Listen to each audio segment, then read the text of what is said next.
Okay, so dude, like today, Yeah, hello audience, by the way. We know you're out there. We love you. So today we we do. we thought that we'd kind of do like a SBL in review or kind of our lives in review as well of 2023. Like what take stock of what happened.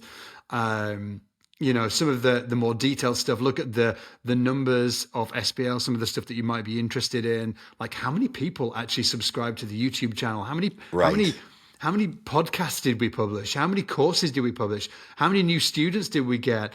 Like all of that fun stuff that, in all honesty, I sometimes like or barely look at, but it's fun to get to the end of the year and reflect on how we did. But also talking about some of our personal achievements of 2023, some of our personal losses as well. What did we not do great at? I'm really interested to hear what yours are, Ian. I know that I've Yeah. definitely got a few losses.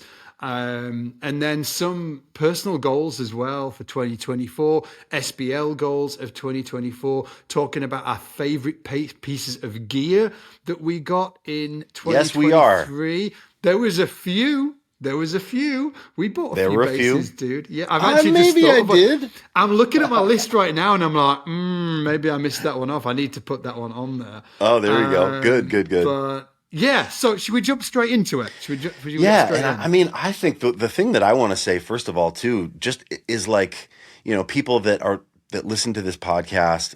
I am kind of in this boat of like, oh God, goals. When I hear about, oh, losses and failures and highs and lows and goal setting, and sometimes that stuff in the past, that stuff has really turned me off because it has felt. Well, probably because I'm not good at it. Honestly, it's probably because I'm absolutely dog shit at doing it. Mm, So to justify my feelings for it, I'm like, oh, that's cheesy, or oh, that's like, oh, it's so businessy and yeah, dumb. yeah. And man, I have to say, when did we start working together? Was it 2020? I think it was like actually Is start it? to. Is it like that far ago? God damn, that's a long I think time so. ago. I think it Yeah. was 2020. And when I met you, you were one of the first meaningful people in my life that talked about goals and talked about, like thinking about the trajectory of your life in a way that I didn't think was dumb. So I need to Oh, say got it. that. Yeah. Like, and if you're out there listening and you're like, oh God, well, maybe if you're like, oh, year in review, or you heard the intro of like, oh, SBL and personal goals and all that, and you're like, maybe you already tuned out. But if you didn't, Yeah, if you didn't, thank yeah. you. Yeah, because think about like let some of this in. I think it's really important to push up against the stuff that maybe makes us feel uncomfortable. That's something I'm trying to do better this year and next year. And think about the stuff that you feel like, I don't that's too businessy, or that's too whatever it is, and maybe lean in, because I will say that's been a big game changer for me, actually, is thinking about the things that I know have pinged me as like ugh before, and actually gone, well, hold on, there is something to that. So I just want to say I'm a reluctant goal setter. And if any of my reluctant goal setters out there can feel that, then, I see you. And we are sat today with an incredible goal setter. So let's glean a little knowledge, dude. Let's glean a little knowledge from Mr. Like Divine. it might be to your point. It might be something to do with like your previous experience of why you don't like setting Mm, goals, or maybe that you find it more difficult to set goals. And I think that I've been definitely like guilty of that in the past. I will say that I'm not great at hitting my goals. The way that I think about it is that imagine playing darts, right? Do you know what yeah. darts is? Yeah, you have that in the Yeah, States, for right? sure. Of course you do, right? Sorry. We got So, darts. It's okay. all good. So, okay, we're all good, right? Imagine playing darts. Now imagine doing it with a blindfold on. So Oh, you're yeah. playing darts with a blindfold on, but you don't even know where the board is. That's living Yes. life with no goals, because so you don't even know where you're aiming. It's like you've got a blindfold on, and imagine now taking the blindfold off and holding that dart in your fingers. And not only can you look at the board, you know where the board is, you can actually throw the dart in the right direction. Now, you Right. might you might not hit the target. You might not even hit the board, but you're going to be going in the right direction. But isn't that so sad? What if you don't hit the board though? Like what if you take the blindfold off and then you throw the dart and you're still way off? How embarrassing. So, well, imagine that the bullseye is 100%. You achieved the goal. Yes. Hitting the board is like 70% there. But you miss the board and you hit the wall that the board's on, and that board's like 50% there. At least you got 50% towards the goal rather than you didn't even get there. So it makes me think about, also it's like trying to find, can imagine sort of like somebody calls you and they're like, hey, do you want to go hang out? And you're like, yeah, where do you want to meet? And they're like, oh, Stevie's Cafe, Stevie's Cafe. And you're like, not really. And they're like, well, don't worry about it. You'll find it. And you walk out the door and you don't know what street it's on and you haven't got 90s. A map. Yeah, you haven't got a map, right? That's like not having a goal. You're just sort of like wandering around asking, like, have you heard of Stevie's Cafe? And like, I'm looking for Stevie's Cafe. But now you jump in the car, you get the GPS on, you click in the address, boom, you're straight there. Same deal, right? For me, I think that I like the idea, and again, I'm not saying that I'm amazing at it, but I love the idea of building a life that I'm trying to be intentional about, right? Right. I've got a fucking idea of what I'm trying to do. I don't want to be just like wandering the streets, not knowing what the fuck is going on. I want to be intentional about where I'm going, the life I'm trying to build. And to do that, I need some kind of freaking goal. If you think about it like this, right? The life that you're trying to build is like, imagine it's a house. God, I'm just sort of like pouring on the analogies here, right? Yeah, I love it. Pouring on the analogies. I love it. But my point is that one of these analogies might land with somebody listening, right? So the life that you want to live, the life that you're trying to build, and let me just rewind a little bit. I am of the mindset, of the opinion that you can build a life that you want. Right? If somebody gets to the end of their life and they're thinking and they're not happy with the life that they led, what they achieved or whatever, that was accumulation of the choices that they made. Now, there will be pushback. Well, some people will be like, well, what if you were born in XY country? What happens if all of these bad things happen to you? Yeah, there are edge cases where this doesn't apply to. But let's be freaking honest with ourselves. For most of us, that isn't the truth. For most of us, when we get to the end of our lives, our life was accumulation of the decisions that we made and got us there. So instead of, I guess, sort of like wandering through life, I like the idea of trying to be intentional about the life that I'm building and trying to achieve. So think about that as a house that you're building, right? Yeah. And I'll tell you what, if you've got a load of bricks and a load of cement and you're about to build a house, you better fucking have a blueprint, a drawing of the house that you're about to try and build. Right. Otherwise, it's going to be an abomination. It's yes. That's true. I've got a great idea. I'm going to build a turret. Random. I mean, it's just, you need to have, I think that it really helps me at least to have a plan of what I'm trying to build. And by that, I mean the life that I'm trying to build with my family. Yes. Otherwise, I'm just never going to get there. I will say, when you talked about stepping out the door in the 90s and going to Stevie's Cafe, I mean, do you remember back in the day, MapQuest, right? Where did you guys have MapQuest? Where I don't have MapQuest, but I've had lots of awful map, things you'd go online on your desktop computer before phones and write it down. And then you'd write it down on a piece of paper, right? And you're going along. And then if you took one wrong turn, it's over. Dead. Or you'd get to the end of the directions and you were at a field.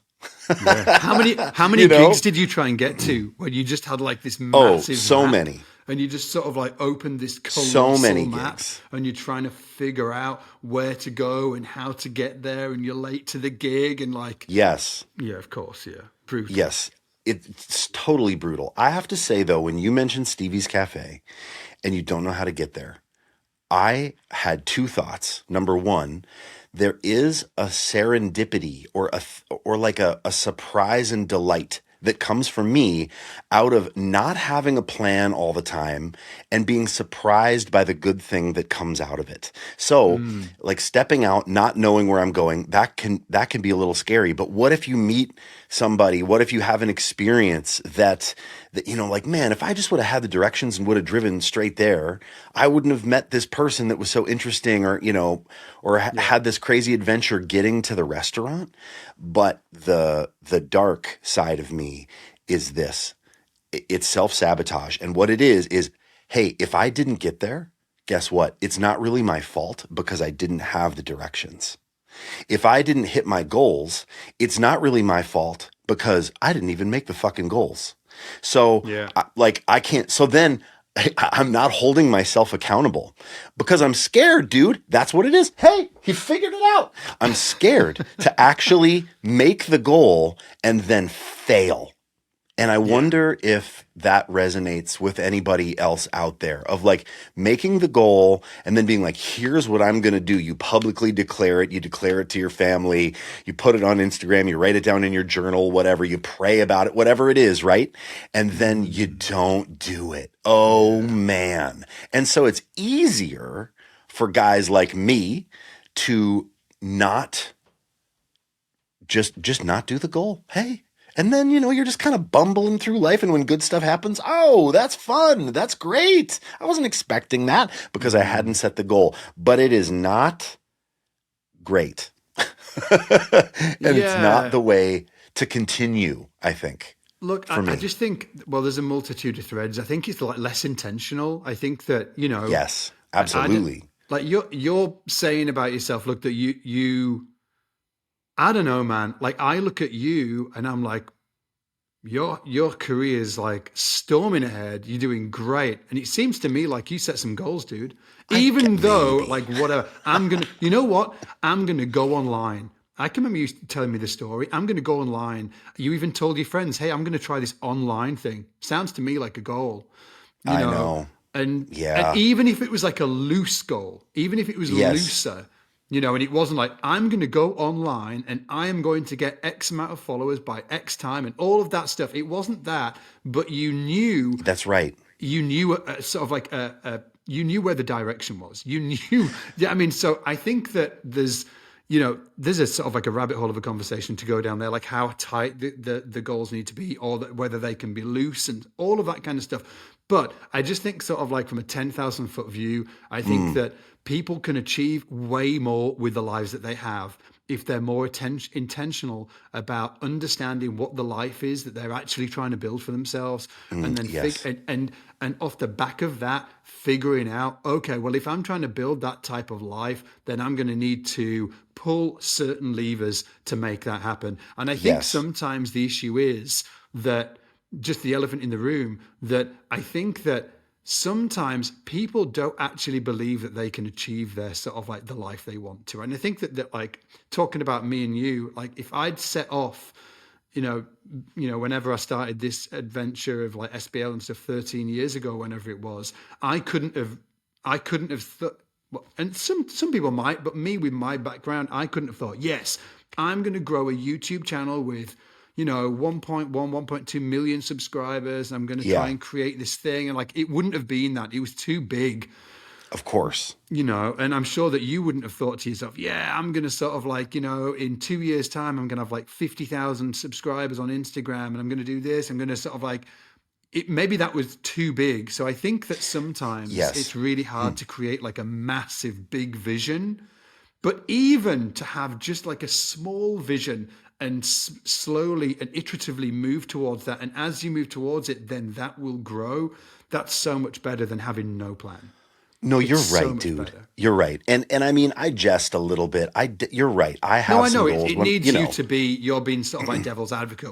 You're being the other person. You're like, well, what happens if I don't want to? But I think that it's, hey, just to put it out there, I know a lot of people that haven't got a plan and haven't been intentional about building the life that they want, or kind of like thoroughly thought that through.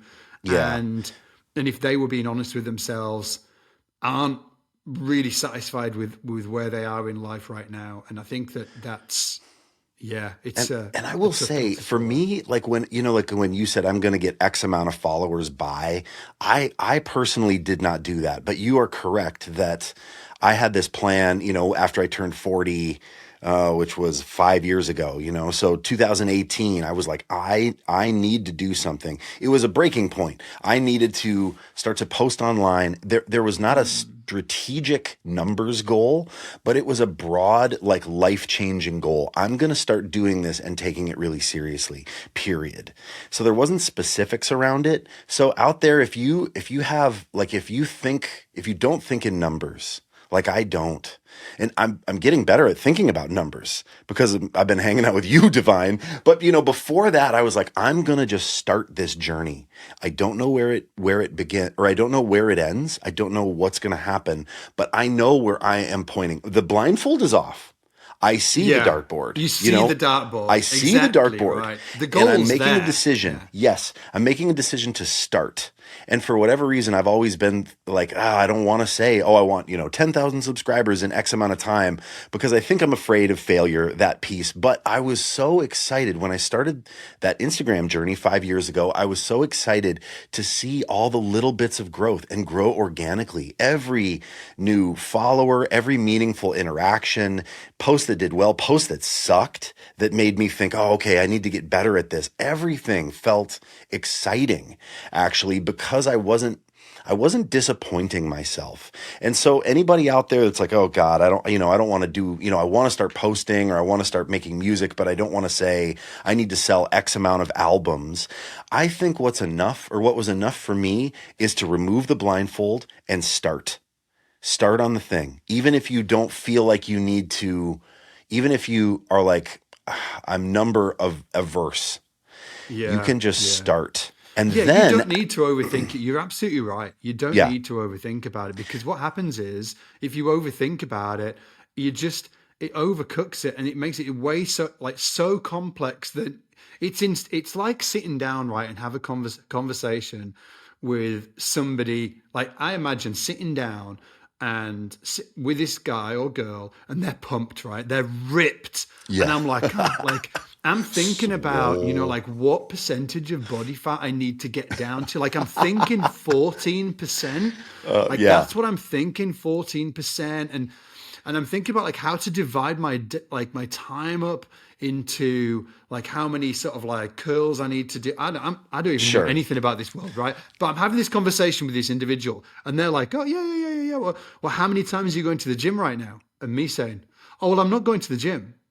I haven't started going yet.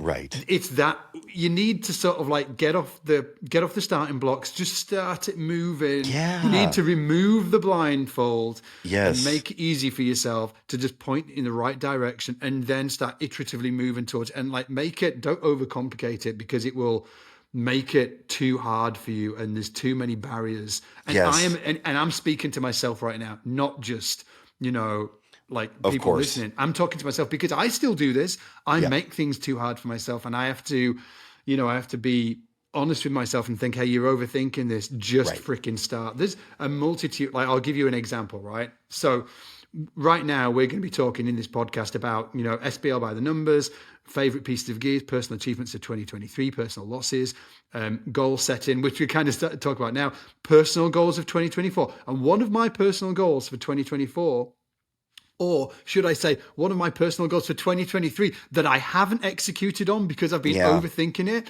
is to just create something to help people, musicians and artists. So like photographers, musicians, guitar players, bass players, woodworkers, people within the arts, creatives, how they can get online and start supplementing the income they already have, and if they want to, how to try and take that to a level where they could be making $100,000 a year or beyond, right? And the reason why I want to do that is because I think it is the greatest time, possibly the only time in history to date, where every single musician and artist alive has the ability to do this on their own terms. And it's right there for the taking, right there, so close that they can almost touch it, but they don't. But nobody, at least from what I can see, has just put together like a simple way that kind of like breaks down how this whole online sphere works, like how it works. I still talk to people every single day, and they're like, oh, how much do you earn through YouTube? They think SBL like is a YouTube channel. They think that we make money through ads. Oh, shall I get on YouTube and sell ads? I'm like, oh fuck. They don't know anything about this, right? Right. So I would love to put something together, like a little course or something that's ideally not too long. So it's like, 2 or 3 hours of really actionable content that they can read, that just gives them like a freaking blueprint. Like, oh, if you want to do this, here it is on a bumper sticker. Here it is in 2 or 3 hours. Sit down, digest this. And after you've digested this, you've taken the red pill. Or is it the blue pill? Whatever pill it was in the Matrix. I gave you the key to the Matrix, and you'll never see online ever again in the same way. And you'll never sit there and think, oh, I'm not sure how to be involved in this new creator economy that's emerged around us. Like, it's said that the creator economy is going to double over the next 2-3 years, like exponentially explode. And I think that, again, it's the greatest time for musicians and artists to really take control of their own careers and lives and create these either side businesses that sit on the side of what they already do, or create core businesses that they lean into and become their entire career. I think that this is the single greatest time in history, or that's ever been, for musicians to really create businesses for themselves, either on the side or, as a core business. And I think that it's really simple when somebody breaks it down for you. It's not easy. It's not. I'm not saying that it's easy. It's a task, right? Because you need to. It's effortful. Yes, it's effortful. You've been doing this, right? But but it is available to everybody, and I think that it's just such an incredibly exciting time. Maybe the most exciting time in, just let me put it this way, right? Before everybody's sort of like moaning about Spotify and stuff like that. I'm not downplaying that. It is a thing, and it has changed the game for so many musicians.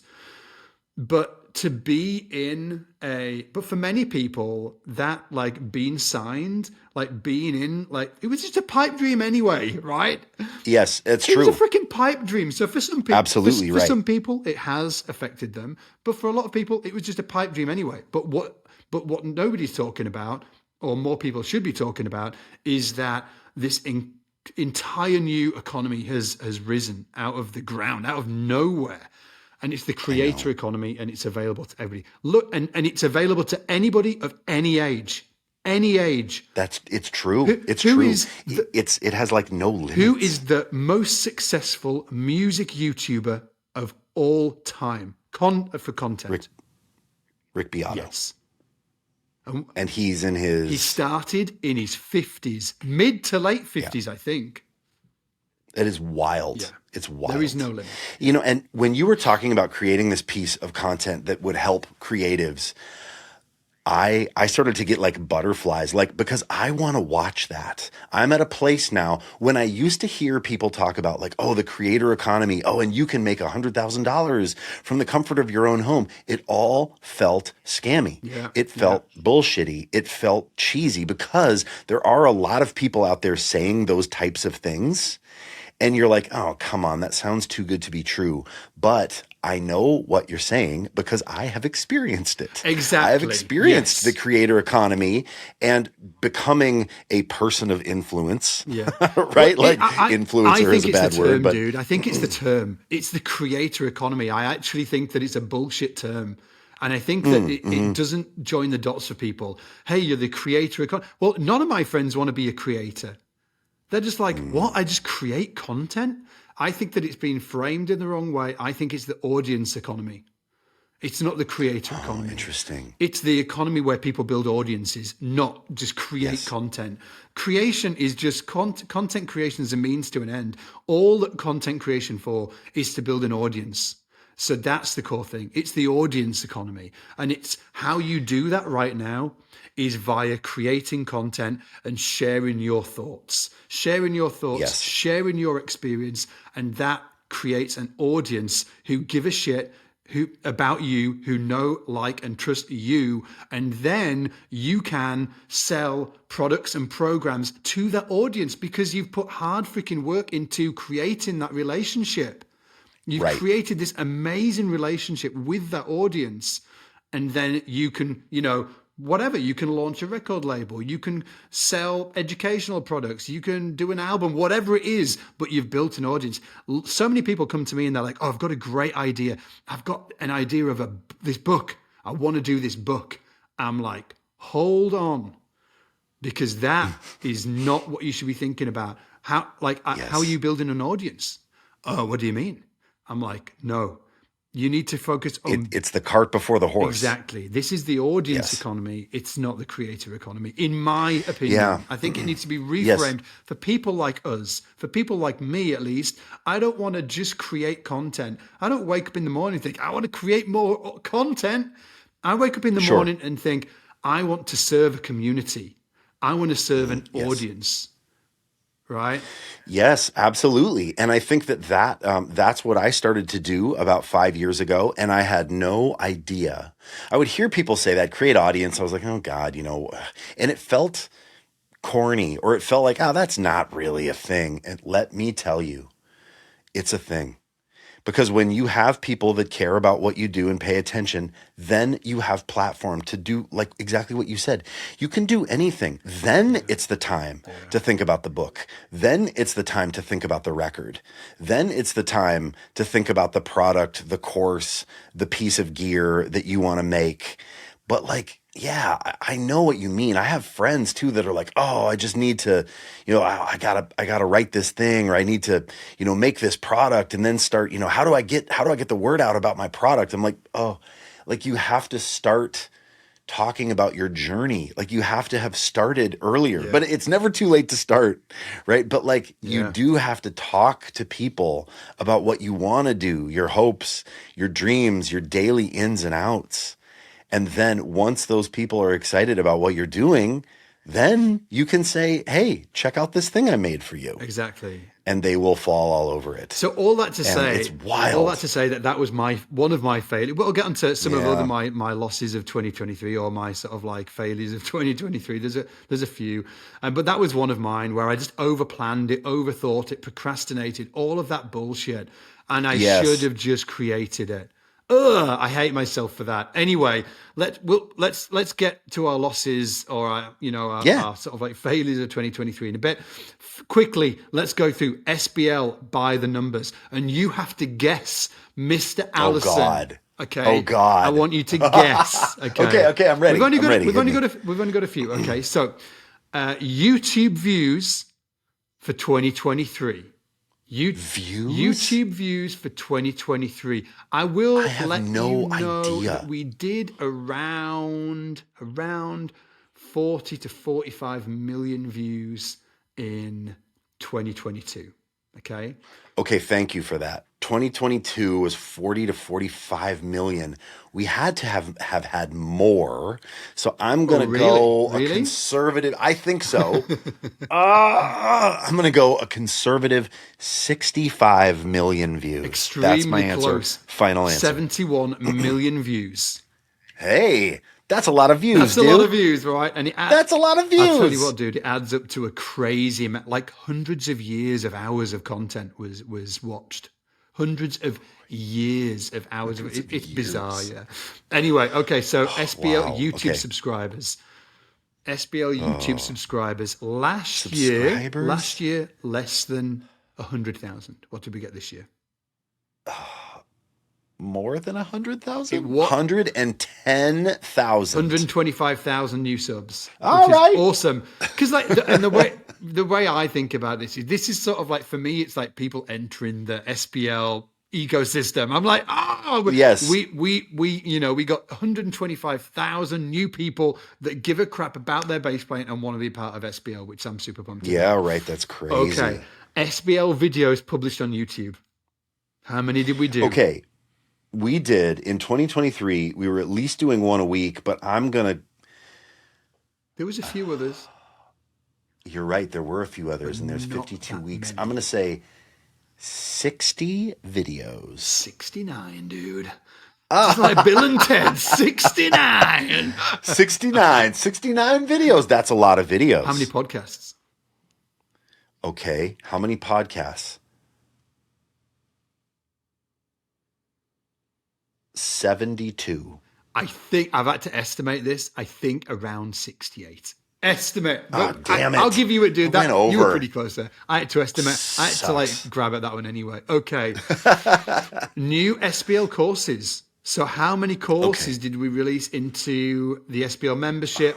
Okay, new courses. And we did a pathway as well. We did one pathway and we did, I'll tell you this one. It's easy for me to tell you. Yeah. We did 10. So check this out. This is wild. Let me just get this up.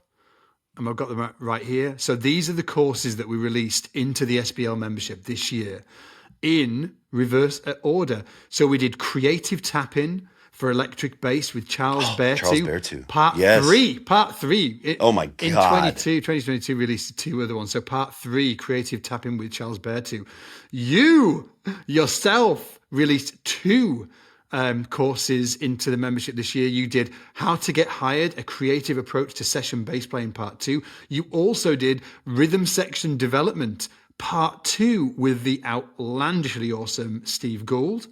Yes. Both of these are absolute must watches. I love Steve Gould. What a dude. What a same, beautiful man. He's the best. He's a I know. yeah. He's too good He's looking. a beautiful man. He's a beautiful man. It's true. It's true. Yeah, we also released 2 courses from Michael League. We released songwriting and composition with Michael League. That's right. And groove construction and bassline development with Michael League. That's right. And those are excellent, by the way. And all of these courses are like, courses. like several hours of content, each of these courses that I'm mentioning here. We also released 2 from John Patitucci. We did the soloing concepts of John Patitucci. And That's right. we released duo performance concepts with John Patitucci and Yotam Silberstein. That's right. We also released a bass player's guide to electronic music part 2 with John Davis of Nerve. Yes. With obviously Jojo Mayo on drums. We released the Divine King Project Volume 1. So that whole album that I released, I broke that down. And then finally, Damn right. we did Maximizing Fluidity and Technique on the double bass from the legendary Larry Grenadier. And on top of that, we released the Funk Learning Pathway, which includes, I think, 8 courses on its own or something like that. So With Ian King. I don't know. So including that learning pathway, it's probably going to round up to around sort of like 16 to 18 brand new courses we add into the God membership. damn. Just That's this incredible. year. Yeah, so bonkers. I have to say too, like when this stuff comes out, I'm like, I get so excited when there's a new course, and just digging into a new course gives you all this different perspective. Like I love Nerve. I love John Davis. Yeah, and he's so so good. checking out how he thinks about synthesis is so cool. Checking out the duo John Patitucci course was so cool. And even if you don't come away with like, well, now I have all these exercises to, you come away with like a different perspective. That's at least for me, the artist courses are like, we've talked about this before, like learning from superstars. Yeah, dude. Right? And you get to peek into their brain. Well, that's how we did And it, it's right? amazing. By VHS, right? We did it back in the day. Yes. We bought the videos, the Lincoln Goins, Funkifying the Clave, the Jaco Yes. Pastorius, Modern Electric Bass, what else was the Jesus?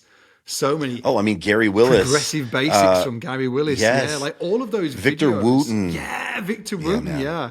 It's that on steroids, isn't it? It's like we were doing it. It really It was is. that back in the day, but now with platforms like SBL, it gives you the ability to just deep dive into this world, like how the greats do what they do, and there's so much to be learned from it. It was huge Yes. for me, but if I was doing it all again, God, it would be a lot easier because I just had access to much more of it with platforms like SBL. Absolutely. And can I give you props for something? Oh, dude, I'm ready. The record that you made is unbelievable. Oh, that was on my It's personal achievements of 2023. Yeah. Well, you mentioned it. You mentioned it in this like course because you did breakdowns of every tune. But how you did that record, I mean, it'd be cool to hear a little bit more about it. But like how you did it, then how you used it in SBL, use it as an educational tool. It was not just about vanity. It was not just about like, oh, I'm going to be a cool bass guy and make a record. That's typically what people do. Yeah. I'm going to be a cool artist person and make a record, and the audience is going to find me. But you know about the audience economy. So you were like, hey, I'm going to make this record, but it doesn't end there. I'm then going to break down the solos. I'm going to talk about the songs. I'm going to make this actually an educational product. And so much effort went into that. Just a bit. And I just have to say, man, it was super inspiring. Oh, cheers, and I don't know that I've told you that like to your face directly, but it was really, really cool. And I'm glad you did it. And if everybody out there, Scott, if you haven't heard it, Scott made a ferocious fusion record with the Fusion homies, man. Heavy players, and it's really unashamedly what it is.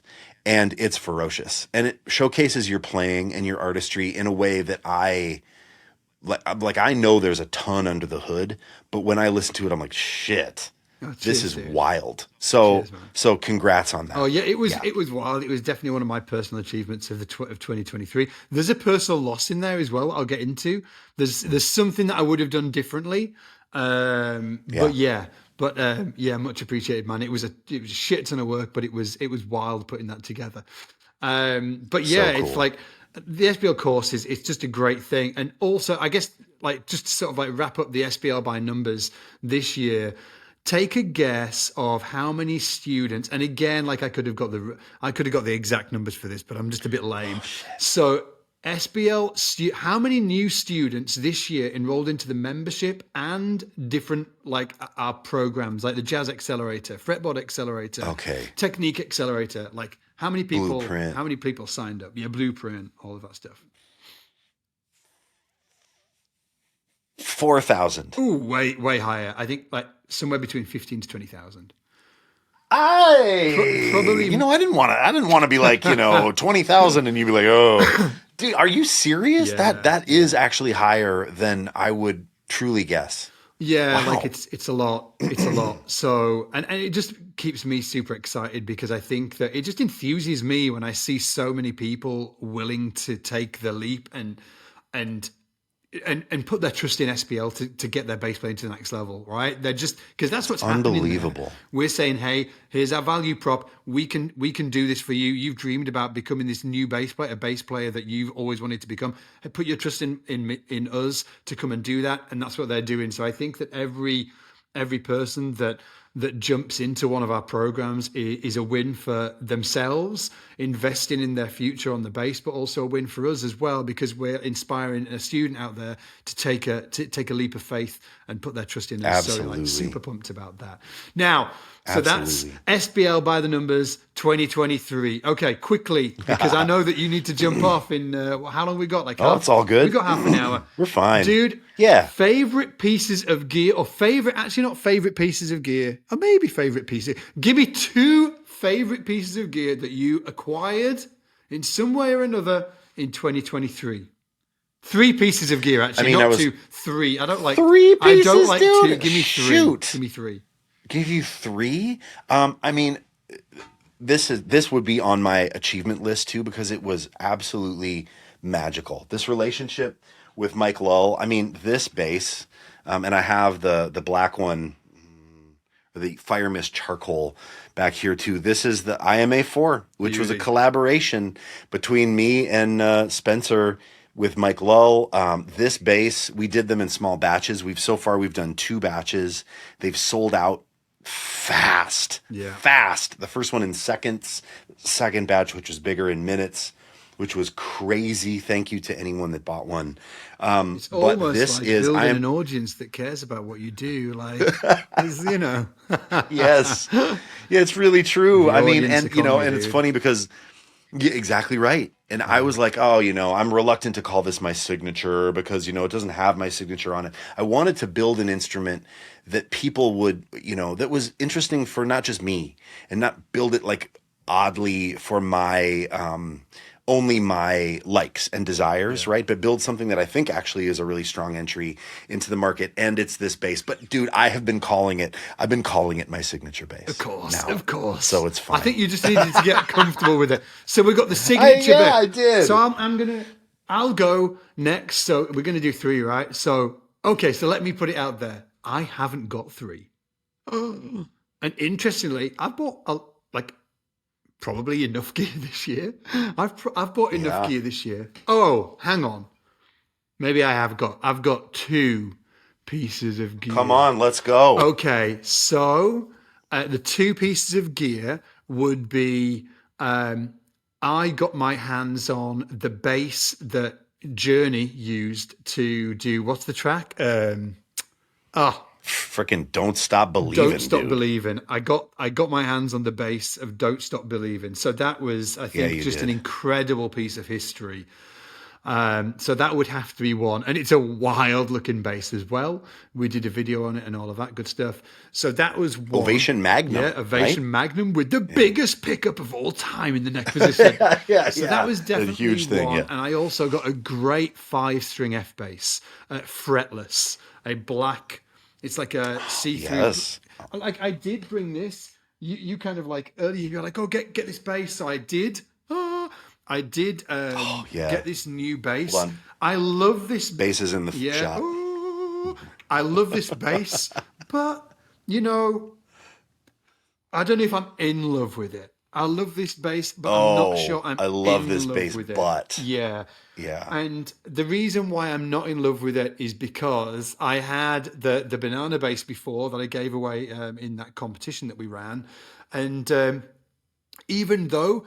Like, if you think about it objectively, like, there's so many cool things about this bass. It's like you can get the series parallel pickups. You can get, I don't know, you can probably get more cool sounds out of this bass than the banana bass. But there was something about the simplicity of the banana bass that just absolutely did it for me. And so that's why this bass isn't because it isn't that banana bass. It isn't the banana bass. It's kind of like the banana bass, and it's fancy with all of this other stuff on it, but it hasn't got the simplicity that the banana bass. It's not like 2 pickups, 2 volumes, and a tone and a circuit. Yes. It's got more, and I think that the more is. It adds something, but it also retracts something for me. So that's why that's not going on the list. So for me, 2 pieces of gear: the Ovation Magnum, which the original bass that did the Journey track, Don't Stop Believing, was used on that record, and then the fretless 5-string F bass, which I haven't used a lot, but it absolutely is a beautiful instrument. So they're my 2. I haven't got 3. Hit me with your second. I don't know if... And you don't need to force this if you don't want to. No, it's okay. Would you let me just grab it? It's close by, but it's an awkward... Let me just grab it. It's an awkward one. I will fill the space. Ian is now rummaging among the thousands of basses. I got it. He's got. It was fast. Oh, this was cool, actually. This was cool. Yeah, I mean, I came out and you had picked up a Wall Mark 1. Yeah. And which did you get that in 2023 or 2022? You didn't even mention. I got it in 22. I think. Okay. If it was 23, that would also be that's a cool piece of gear. It was the bass that was used in the video for "Do They Know It's Christmas Time?" Yeah, I mean, like that famous track. Dude. Feed the world, right? Yeah. So yeah. Well, I mean, I fell in love with that bass of yours, and I've always wanted a Wall, and I put it out there, and a really amazing guy who lives near London named Pete hit me up and said, this is an 88 Mark 1, and he said, I've had this, I think he was the original owner, and he was like, I would love to get it in your hands if you think you would use it, and it was kind of this thing of like, I'll sell it to you at not an outrageous, crazy price if you feel like you're going to like it, or if maybe you want to sell it back to me. Like kind of like he didn't explicitly say it, but he wanted me not to flip it. Like take it and be like, sweet, and sell it for double. But it is absolutely outrageous. It's so beautiful and cool. And sometimes I sort of forget, like I played a bunch of content. I did a bunch of videos with it when, on that, second to last content batching session we did. So, still some videos are coming out where I'm playing this bass, and it's super badass. I haven't like toured it yet. I haven't gigged it, but I did a session with it recently, and it's kind of like, I don't know, like a more flexible, like more bottom end sounding like Stingray. Yeah. It's very, very cool. It's a and actually cool bass. It's really cool. Yeah. it is. Yeah. And so this is like I'll never get rid of it. It's, the whole thing with basses for me is like, I've been trying to find over the years, right, that I've been buying basses. I'm not going to use the C word, collector. That's a bad word. But over the years, I've been looking for like one example of what I consider to be the classics, like a good example. Yeah. Like, I don't want to have all of the colors of a Fender year. Like, I'm not that crazy, but the iconic basses that were used live or in sessions by iconic players, and I want to have like one good example of those basses, and this is that for me. This one makes the list for sure. So have you got a third or not? I don't have a third. I'm trying to think of like pedals, but I think some of the stuff I had came out in 2022. I was really devoted to that preset project, making presets for the HX Stomp. But that's not gonna be the a piece of gear. achievements, I know. Okay, I know, dude. We're going into the personal achievements. So yeah, I just got two. I'm sorry. Okay, Yeah. so my personal achievements of 2023. Hey, and for anybody listening, like, please do the same. Like, write down your personal achievements. Also, write down your personal losses, where you could have done better. Yeah. And then if it tickles your fancy, how about writing some personal goals for 2024 as well? We'll get into them in just a second. Okay, so I'm just going to rattle off my personal achievements that I've written down here. So first of all is that I carved out a bunch of time to go hiking with my son. Like, one of my personal goals for 2023 was to find an activity that I could really bond with my son over, because I think it's really, really important. So I did it. I carved out. You did. I carved out some time. We found that my son absolutely loves hiking. Like, he fucking loves it. He loves going up to the Lake District in the UK and climbing these freaking mountains that take 5 hours to get up, and you're in the middle of nowhere, and it's just another world, and it's just absolutely beautiful. So that was a huge, maybe my biggest achievement for this year was that. It was that I really found this thing that we could enjoy together, and yeah, I'm super stoked about it, and we're going to be leaning in hard next year about that stuff. That's awesome. So that was one. I did an album, which was a ton of fun. It was scary as hell, and there was a lot of work. It involved a lot of people, so that was a huge win for me in 2023. I think I'm not going to say I was less stressed this year, but I didn't get that stressed.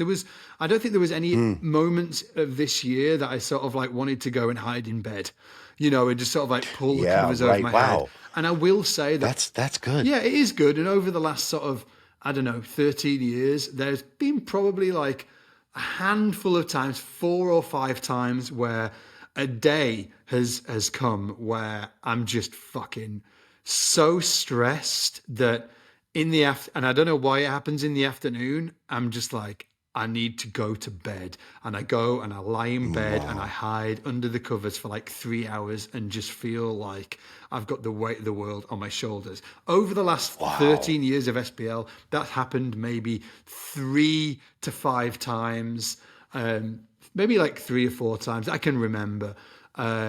And this year was not one of those years. Felt pretty good, and there was that's awesome. There's definitely been sort of like business hurdles and problems that we've had to figure out and go through. We had to let a small portion of the team go. That wasn't fun at all. We let sort of like, I think 7 or 8 people go because we just overhired during COVID. That sucked. Yes. But all in all, there hasn't been any sort of like massive stresses happen where I've had to go and hide in bed in the afternoon. That's amazing. Yeah, that's great. Great. So I'm going to put that down as an achievement. And then finally, and this isn't sort of like this isn't actually a personal achievement, so I'm absolutely not taking all the credit for this at all, but I've just, on my notes here, I've put, built a fucking crushing content team.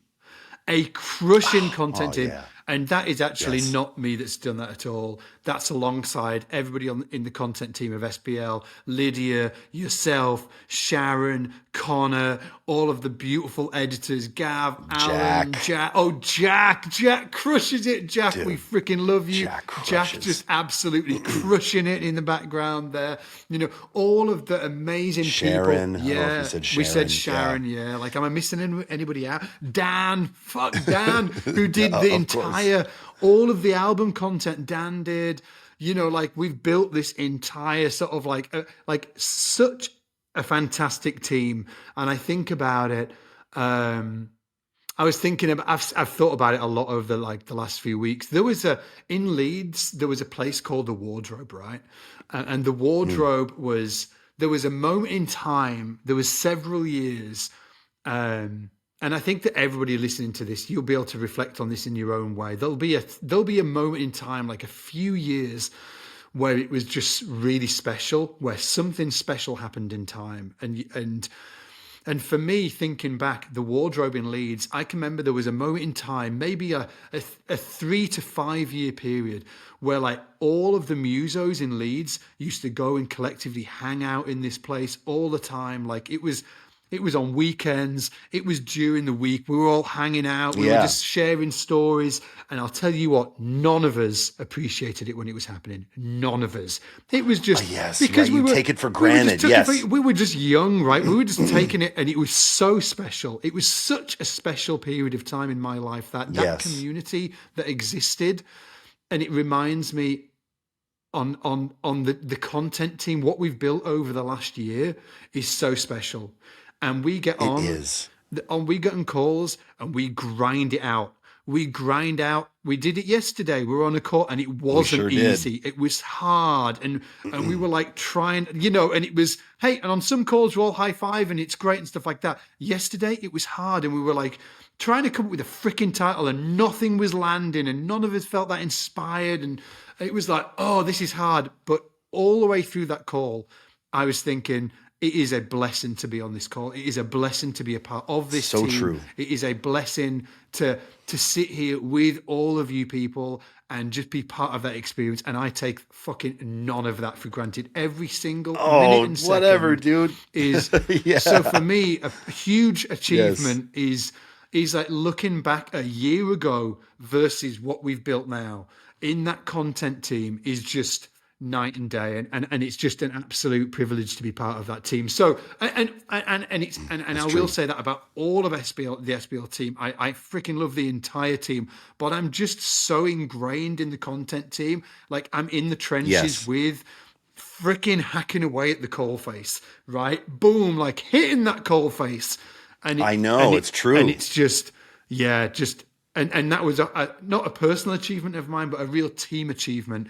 Of, I think that we've created such a special culture within that content team that is going on my, personal achievements of 2023, and I am assuming that it'll be on yours as well, because you're as much a part of that team as I am. You're at the coalface, freaking hitting that thing, as we all are. So anyway, that's my personal achievements of 2023. There's probably some more, but that, I had like 5 minutes to prep for this. So I was like, these are the ones that jumped to mind for me. Anyway, that's great. What are your personal achievements of 2023? I have a few. I mean, I have the good and the bad. Like the good, we moved. So, we moved in 2022, but we really did get settled, right? In our new home, in my new studio space. I mean, we've done all these projects, get windows in the house. We've done, and we're in a place now where it feels like our home is really a lovely place to be. And that was great, because we weren't in a great neighborhood. We weren't in a great situation. And it really, that has changed for the better. Yeah. That feels amazing. And then, this bass, right? The IMA4, this was a big deal. Yeah, I mean, it was launched this year, I mentioned this, but this freaking bass, man, like doing this with Lull, I had no idea how much fun it was going to be, how successful it was going to be. And we have batches planned. I think we have 4 more batches planned out. So we have like the next 2 years of this instrument planned. Wild. And I can't frickin' wait. Every time a drop is coming, we're going to do one, I think, in February. Every time one is coming, I'm like, ooh, it just feels so exciting because it's a very small, it's not like we're, selling hundreds of instruments, right? It's this small little batch, and we go live You're and they sell birthing out. them to the world. Yeah. Like a mother. Yeah. You're like a and chicken it's laying an egg. Yeah. Yes.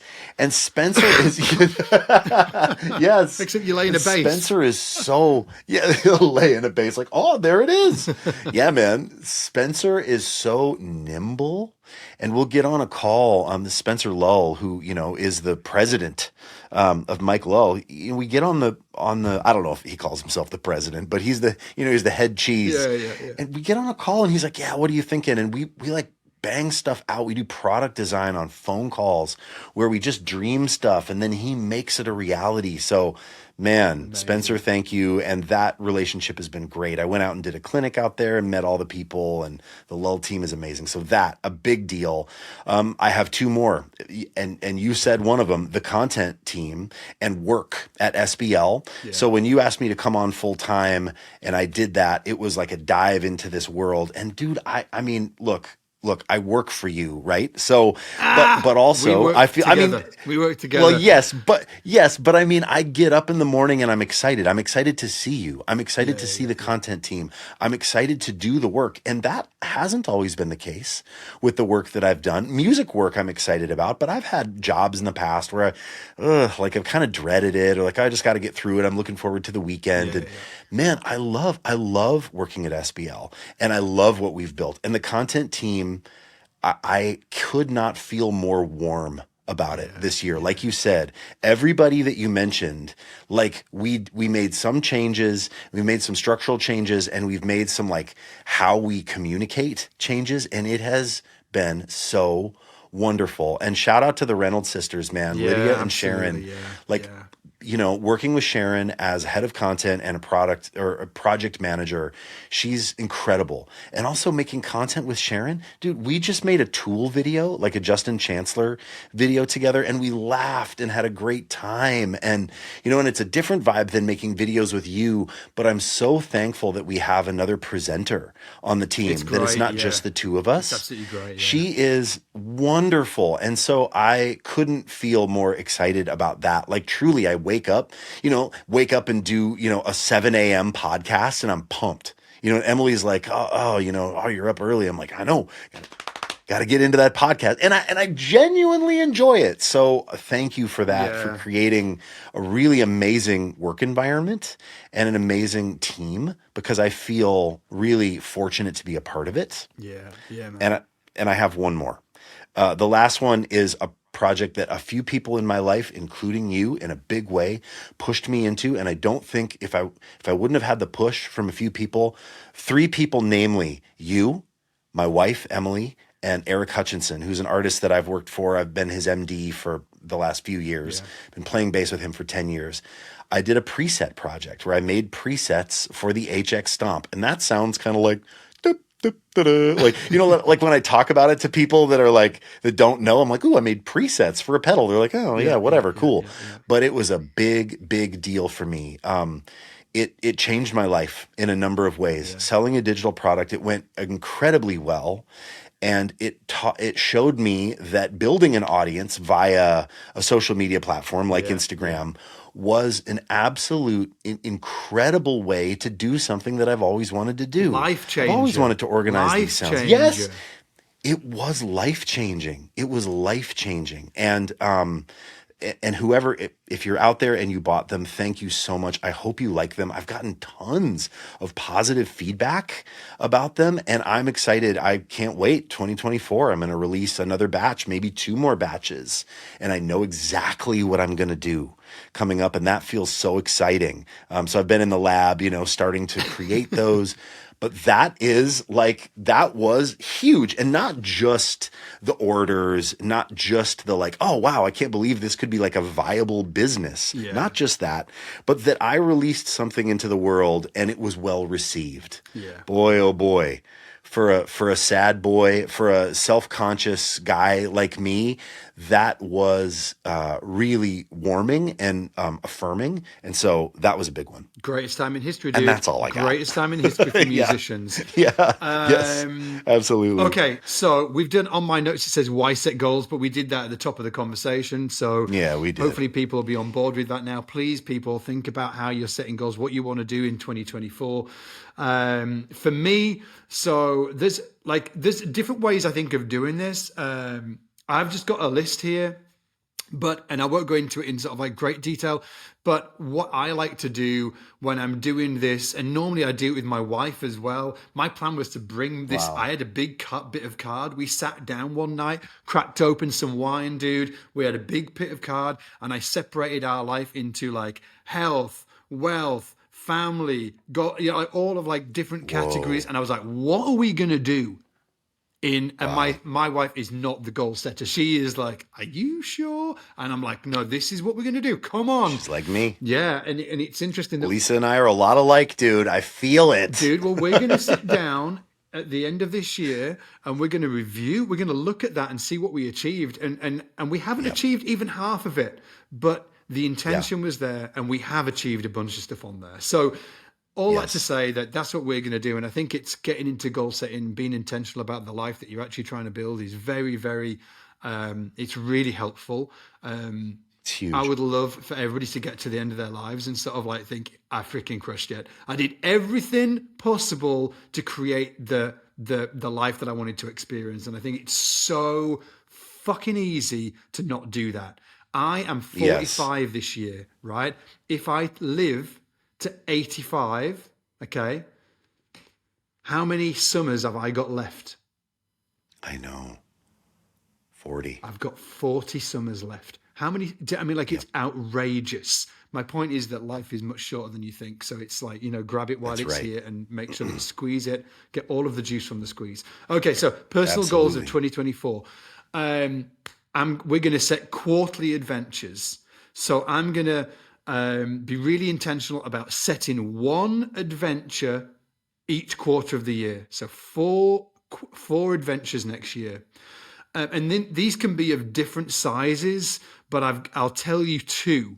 And we haven't got all of them down. So, and these can be, ideally for me, I'm really trying to be intentional about sort of like building my experiences with the family. So these are going to be family adventures. So one of them is that my son and I are going to do a wild camp up in the Lake District, somewhere wild as shit, wild and crazy. Like fun. For you guys that know the Lake District, we're big fans of like Helvellyn. There's Striding Edge up there, and on the other side, the Catsycam and all of that. We're going to go down to Red Tarn and we're going to spend a night at Red Tarn, which is almost at the top of Helvellyn, and we're going to do some wild camping. Maybe even spend the entire weekend up on that lake, which is in the middle of bloody nowhere. So that's one adventure that we're going to do. Another adventure that we're going to do, actually I've got a few down here, is that we're going to try and do the Three Peaks in Yorkshire. So it's all in one day and it's 40 kilometers. It's outrageously long. My son is not even 11 yet. It's going to be a beast. So we're going to try and do the Three Peaks in Yorkshire, and we're going to try and do it all in one day. And then also, I'm going to have to figure out how to get my the girls of the Divine Family involved in some of these as well. It sounds like all of this is Story and I, which is my boy. Yeah, right. The third one that he really, really wants to do is he wants to do the Three Peaks, the UK Three Peaks, which is you have to walk up and down, ascend and descend the three highest peaks in the UK, all within 24 hours. It's a brute. One of them is Ben Nevis, which is like right up in Scotland, and the other one is in Wales. Just if you know the geography, unbelievable. It's basically you've got to do it within 24 hours. And again, my boy is not even 11 years old yet, so he really wants that to be sort of like one of the most grueling adventures that we take on. Who knows whether we're going to do it, but we'll try. But again, Incredible. they're sort of like three of the adventures that we're going to do. And then ideally I want to get the girls involved in one of those as well.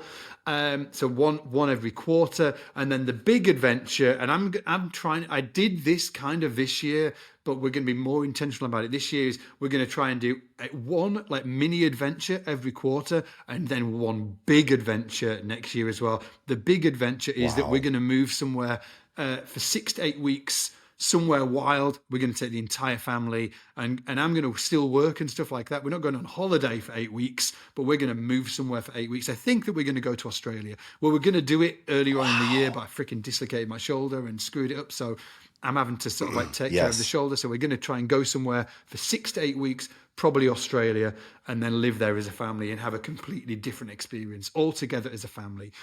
So that's some of my adventures. Also, I'm going to try and get out of working in the business so much and instead working on the business. So I'm involved in probably stuff that I am not that great at in the team in SBL. I want to get myself out of that stuff and hand more of the reins over to Phil, who is a beast at that kind of stuff. So get out of that and then more working on big strategy stuff for the business, but then also more content stuff as well. So really focusing in on the stuff that I'm really great at and handing stuff over to Phil. Phil, I love you. Over to Phil of the sort of the Phil. Stuff that I'm Phil's not the so best. good at. He is the best. Yeah. Yeah. I'm going to build something to help artists, musicians get online if they want to. I want to put together like a training course, like some kind of course that if 2 or 3 hours worth of content that is the blue or the red pill, whichever pill it is, and really shows musicians and artists how they can capitalize on the greatest time in history for them to build an audience and change their lives. From a professional standpoint, and then I'd love to do another album, and that's it. I'm out. That's my personal goal for 2024. So some of that's them. a lot. It's a lot. But what are yours? That's great. What are yours? I have a few things here, but it connects to the bad, and I know we haven't. Maybe it'll be a good segue. I don't want to end it on a bad note, but I do feel like, man, there's the losses I've got some are losses connected as well. to my goals. I missed but over. But I will say I missed the losses, but we can go back to them if you want. What? So do you want to do your? Do you want to do your goals first or your losses first? Do you want to goals? Yeah, I'll do goals and then I'll hit you with some losses, man. Go for it.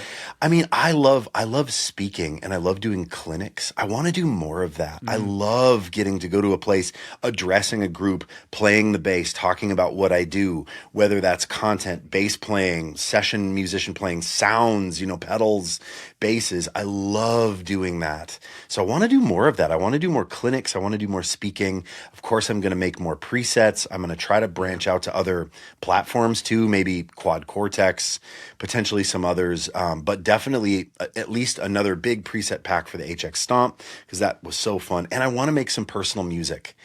So I didn't do like a record last year, and I really wanted to, and I had some studio time, and then things got in the way, and self-sabotage. And I really do want to make an EP or at least a few songs, maybe not a full record, but I know what it sounds like in my mind. I just need to be vulnerable and pull the trigger. So that's a big thing. And I think for me also, I need to carve time for my family in a very meaningful way. I would see you up on the mountain with Story, and then, and I'd be working on some project after hours, So the thing for me is I have been doing SBL, and then I've been doing all of the other stuff that I used to do before SBL. All of it on at the same nights time. and weekends. Yes. Yeah.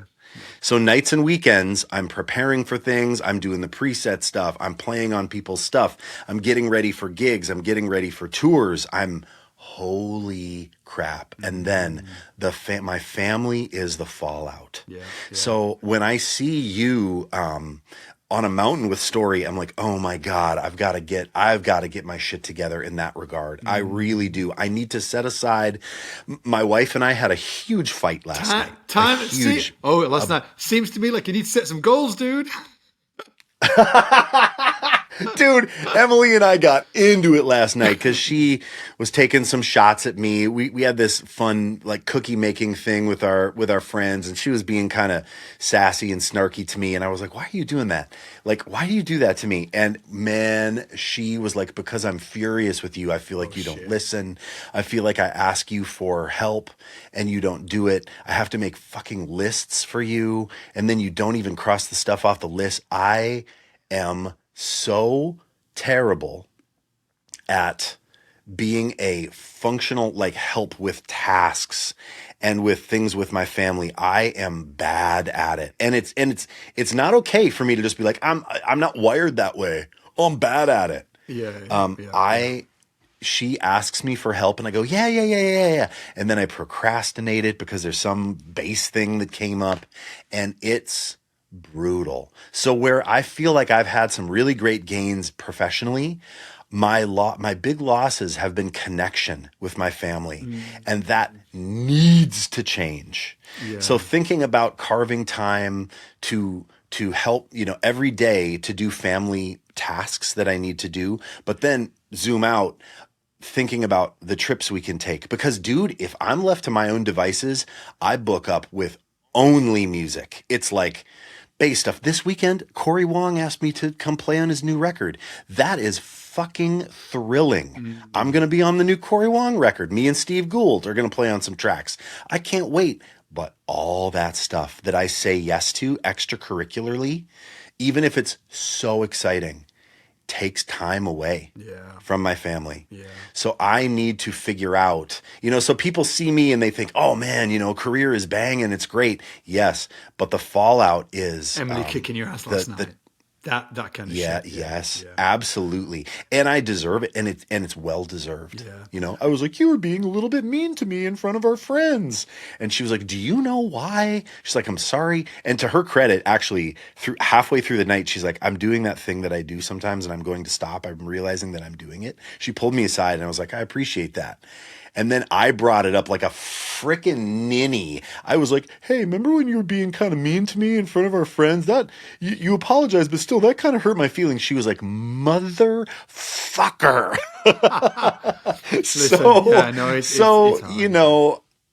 Hey, can I offer you some sort of like just... Please. Oh, Jesus, please. Because Lisa was having some issues with stuff like this recently, more to do, we homeschool the kids, and she was finding it really hard to sort of it's a different context, but she was finding it, she was just sort of like running the kids all over the place and finding it really hard to have some sort of like meaningful time where she just sort of connected the kids, and just, she turned into like a taxi service and was just, that whole thing.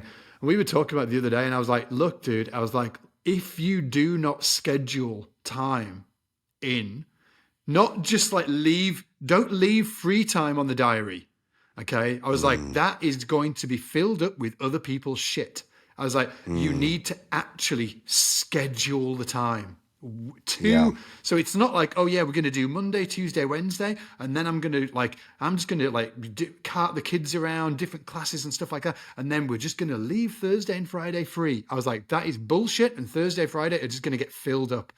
You need to actually schedule that stuff in. And that's what I did with Story. I was like, I scheduled it in. I was like, and I told him about it. I was like, I'm scheduling this in. And he kept me accountable, dude. He was like, oh, I bet. When you make the promises to, because when you schedule the stuff with the kids and the wife and you promise them, then it's like you're extra accountable for it as well. And it's like, it's super hard. And that's what you need. Yeah. It is, so all this stuff, I'm like, I don't want to make goals. I want to just float with the freedom. And dude, it is hurting me with my family. Yeah. It's really hurting me. And everything you say yes to is a no to something else. Exactly right. Somebody says, exactly right. Do you want to do this thing? And you say yes, you're actually saying no to something else. And that might, and it's typically my family. Yeah, it's typically my family. It might be something else. Yeah, but it's right. A strange way of. It's a different frame to look through things, isn't it? Hey, so it sounds like your sort of like personal losses this year. It sounds like all your goals are around sort of like, obviously lean to the IMA thing with Lull, do more presets, do more speaking, but also on the loss, spending more time with your family, because that's more like of a loss. Any more like losses you wanted to share? Oh, I mean, I just feel like just general feelings of procrastination, self-sabotage. Like a big loss, I talked about you made this big record, right? And I was like, I'm doing one Oh, and you too. And you didn't were do like, it. Yeah, good, yeah, yeah, yeah. yeah, yeah, And I didn't do it, yeah. and I have a thousand excuses and reasons why I didn't do it, but I didn't. And there are a few things like that hanging out there in the balance. A couple of projects that I've done with people too that just aren't finished. Hmm. And those were losses. And that needs to get rectified in 2024. So, I could do with a bit of goal setting, with a bit of sit down and planning, writing things in the calendar, holding myself accountable, having my family hold me accountable as well. So, yes. And another big one is I would like to not just like get in shape, but I would like to ride more. In 2024, I would like to ride my bike. I should put a number on it. And not just the Peloton, but I would like to ride my bike outside Mm. X number of miles a week. I should probably put a number on that, but I would love to say, like, in the season, spring, summer, fall, I would like to be riding 50 miles a week. Yeah. I really want to make that a part of my life, getting outside on my bike, and with my family, without my family, do it without my family. There's another thing where I'm just gone, but Yeah, yeah, yeah. I need to change my relationship with exercise. Dude, And so, huge I've had a personal friend loss say, for me. you have to, Maybe my yeah, big personal loss of 2023 was my health. I did no working out at all, zero. And on my plan for yes. 2023, I'm going to get healthy. I'm going to work out. I'm going to be all of that shit. None of it happened. None. Yeah, yeah, Nothing. It was yeah, a disaster. same. On top of that, I completely ignored my health. I was stupid and I dislocated this joint in my shoulder and I left it for months. I know it I'm so sounds sorry. stupid to Yes. even say this down a freaking microphone. I left it for months. Lisa was like, "You should go to the doctor. That looks weird. Please go to the doctor." I was like, "It'll be fine." I'd freaking dislocated this joint in my shoulder and I left it for June, July, August, September. I left it for Oh my four God. months until I went to the doctors. What a stupid arsehole. And now I'm paying the price. Oh, what a complete arsehole. Anyway, so I did that. I also had this infection in my lungs that I left for. It's embarrassing to say I've had basically like an infection in my lungs for like 2 or 3 years now, and it's taken me so long to go and try and sort this out. I have sorted out. I'm now on antibiotics for the next 6 months, trying to all of that. Anyway, Wow. what a dick. I left it, and it's just yeah. Anyway, it's sort of like that's kind of under control as well. But all of that health was just a complete shit show this year. And also the launch of the album as well. That was a bit of a loss because I really wished I hadn't done it over 9 weeks. I should have just done it over like 2 or 3 weeks. I should have, Mm. and I had before I launched the album, all of my freaking warning signs, all of my warning signs, my little indicators were like ringing, and I was Yes. like, I actually should reduce the size of this. I should. Everything said it, and I didn't make a call. I wasn't. Mm. People on the team were sort of like, oh well, let's sort of like let's do it this time. We'll just do it as we planned this time. We'll do it now.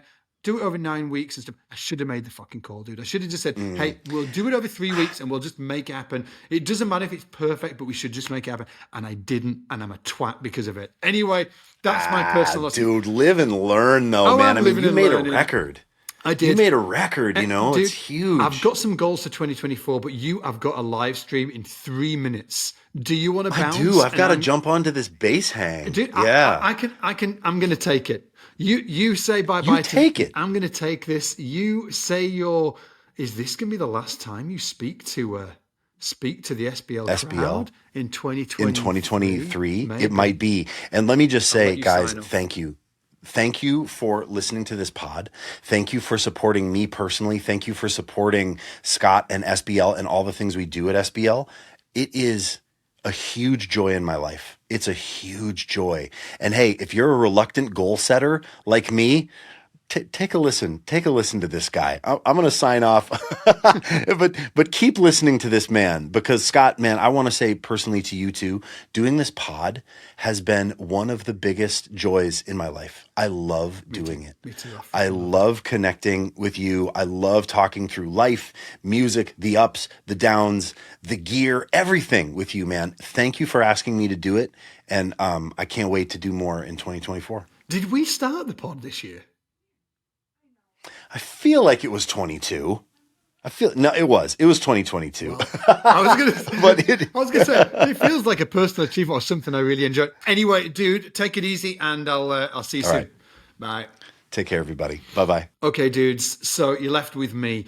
Okay, so the last thing I wanted to do is get into SBL goals for 2024. We've got a lot of goals coming up, but I just wanted to touch on a few of them. One of the big ones that we're going to be launching in January is we're launching something called SBL Live Class. Now, I did talk about it, or Ian and I talked about it a few weeks back, even maybe a few months back, in all honesty. And I said that we were launching this thing, and it was going to be really kind of like this completely new live experience. And the whole, just to rewind a little bit, you might not have heard me talk about it before, but the whole thing, the idea of it really came from when I was coming up as a bass player. I really wanted to go to music school, and I did freaking terribly at traditional school, like terribly. I barely got any grades. I was just a big crap bag when it came to go when I went to school. So when I went to music college and auditioned, I kind of got in. Like I did okay in the audition. They were like, "Yay!" But then when they looked at my grades, they were just like, "There is no way that we can accept you into the college. You've got no school grades, or at least the school grades that you have are complete dog crap." So I was like, "Okay." So I was like left in this space where I was honestly like emotionally destroyed. I didn't know what to do. I even thought about getting a job at the factory that my dad was working at the time. My dad was like, absolutely no way. It's a massive shout out to my dad, who was a key. Yeah, like I guess he was sort of like a real key part of helping me not go down that pathway. He was like, absolutely no way you're doing this. I want you to have like a job that you love doing in your future. So he was like, no, please do not do that. You need to focus on music. So I did focus on music, and ultimately it led me to try and, I found my own path, but it was freaking lonely. It was brutal. I didn't have that many people to ask because I wasn't going through any sort of like formal educational process. Like I did get lessons from some great players off my own back, like Gary Willis being one of them. But like Gary lived in Spain. I could only fly there like a few times every year because I couldn't afford anything else. So it led to like a lot of loneliness of studying on my own, basically. And then I was speaking to a friend and he was telling me about this. Basically, he was like, "Hey, have you checked out the schools he was talking about?" There was one school in New York, and then there was another school in San Francisco. And these were like adult learning programs that you could join.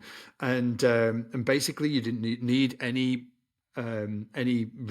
exams or anything to get in. You basically just need to be a half decent player, and you could go and study there. And I can remember like looking at these schools and thinking that they were my dream come true. Like every single day there was like multiple classes running. There was like classes on jazz and classes on composition and classes on improvisation and classes on arranging and classes on Latin and all of these amazing. And I couldn't even imagine what it would be like to have access to all of that amazing education and access to tutors that I could interact with every single day. Like it was my dream come true. But they were in New York and San Francisco. There was no way that I could afford to be a part of any sort of like educational program like that. So I dreamed about it. And ever since then, I've always dreamed about what it would be like to have access to programs like that. And just earlier on this year, we asked the question, or I asked the question to the team. I was like, look, I used to dream about this. What if we made that available to bass players. Like there's a friend of mine, Pete Martin, he runs something called Open Jazz Studio, and they do something that's similar where they run live classes every single day. And that kind of made me think about, I was like, oh, that's like that.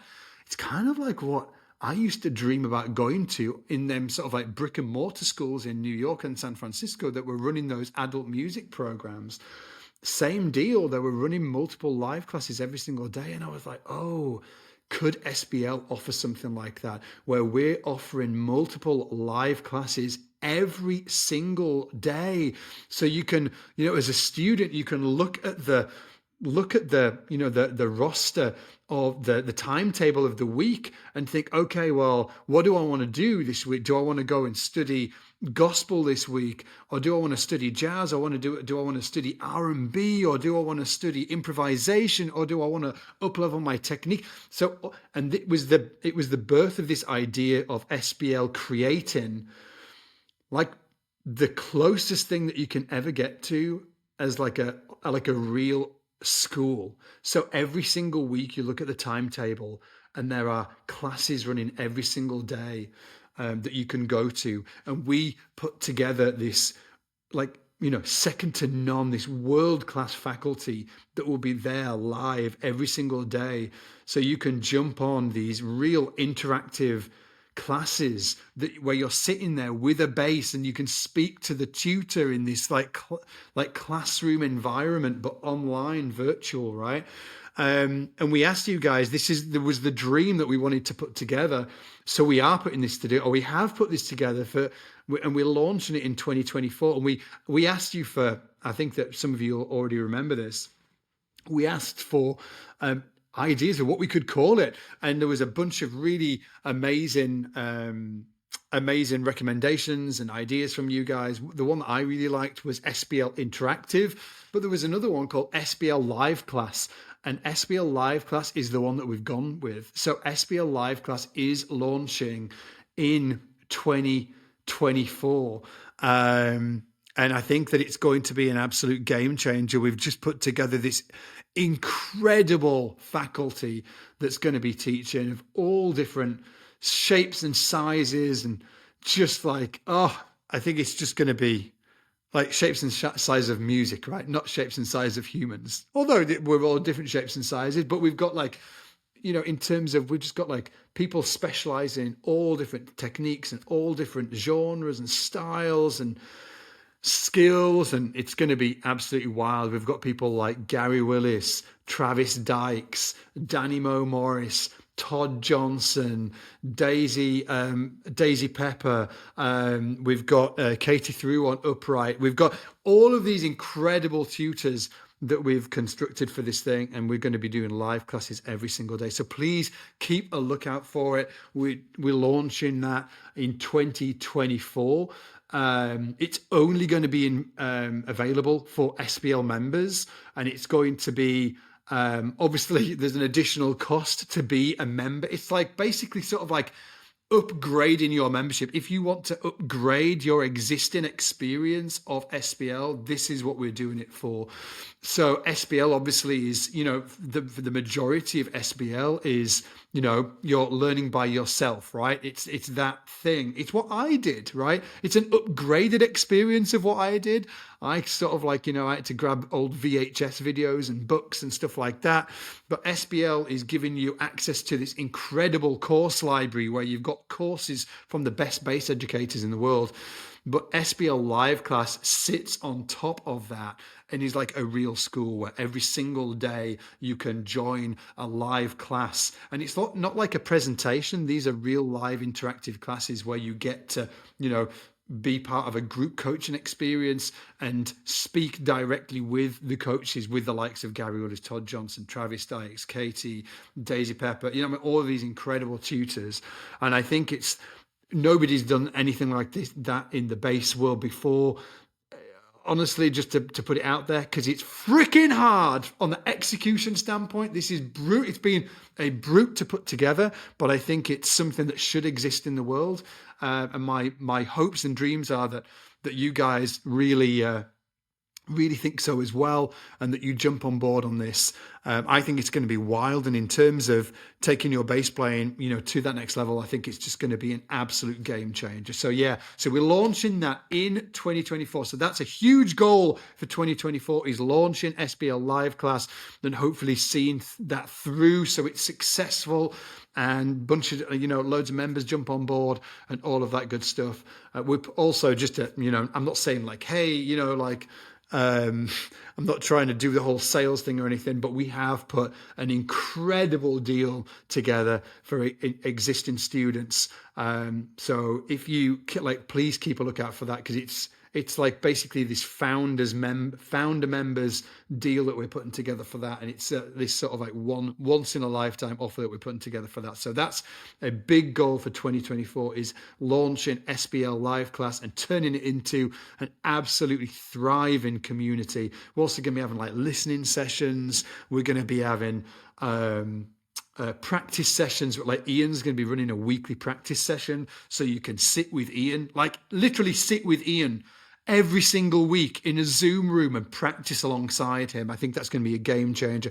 The listening sessions are going to be when we're listening to albums and breaking them down. I'm going to be doing the Technique Dojo every week. Like, it's going to be freaking wild. Anyway, that launches in 2024, January. That's going to be a huge goal. Also, I really want to do an album this year. But the big thing, I think that the biggest, hairiest, audacious goal of SBL this year is I really want SBL to become the cultural center of bass. And something that I have felt a loss of the magazines held a real sort of like cultural significance for me, like Bass Player Magazine, Bassist Magazine, like all of those magazines for me, when I look back, they were really the cultural center of bass. And I think that with the decline of print, and the birth of platforms like SBL, I think that we have the responsibility to create something within the bass world that really pulls together all of the bass players around the world and create something that really is the cultural center.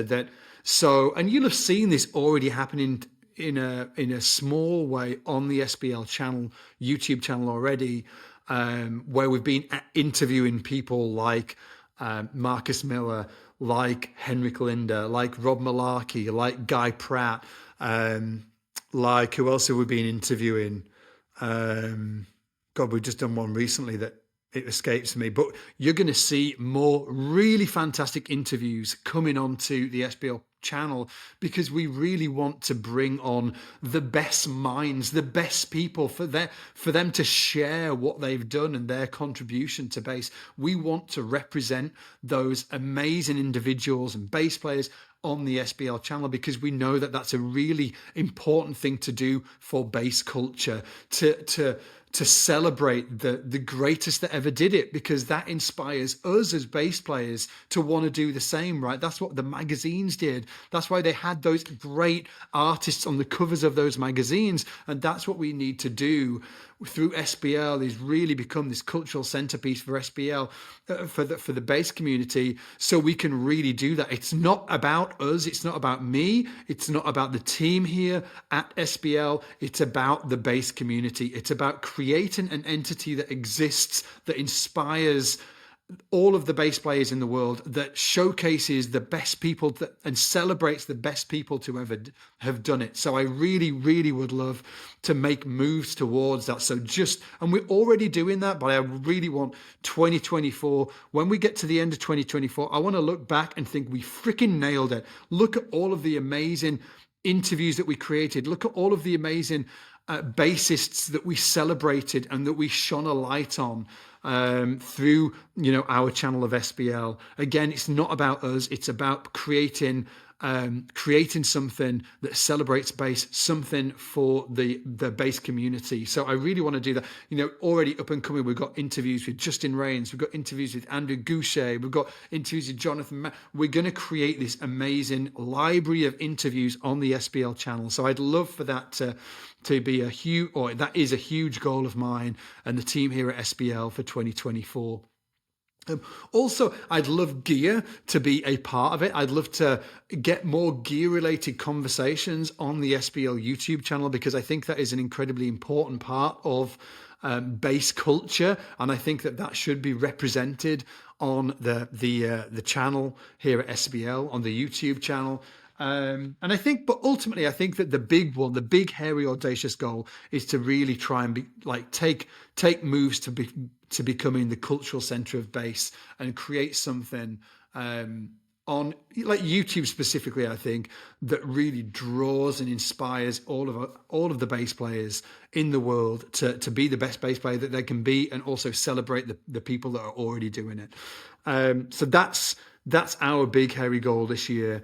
And then obviously do that alongside the amazing team at SBL. It is just such a incredible honor to work alongside these individuals. And I think that just to say that without all of you, we wouldn't be able to do this. I said right at the start of this podcast that